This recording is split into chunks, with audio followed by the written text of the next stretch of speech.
بسم اللہ الرحمن الرحیم۔ السلام علیکم۔ امید کرتی ہوں کہ آپ سب خیریت سے ہوں گے۔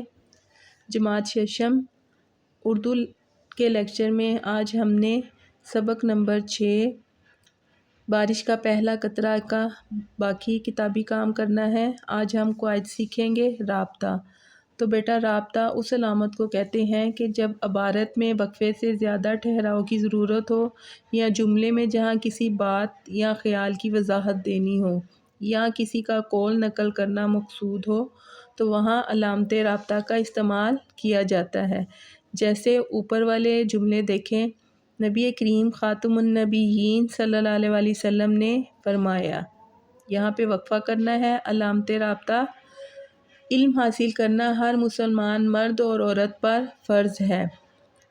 مشہور کہاوت ہے، سانچ کو آنچ نہیں۔ اسی طرح سوال نمبر 8 ہے، دیے ہوئے جملے پڑھیں اور ان میں درست جگہ پر علامت رابطہ لگائیں۔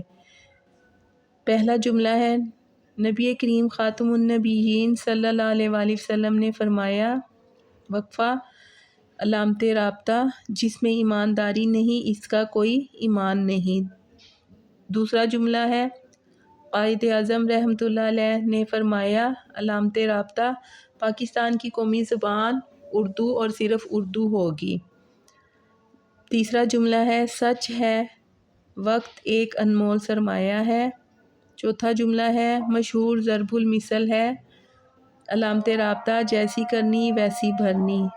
ٹیپو سلطان کا قول ہے، علامت رابطہ شیر کی ایک دن کی زندگی گیدڑ کی 100 سالہ زندگی سے بہتر ہے۔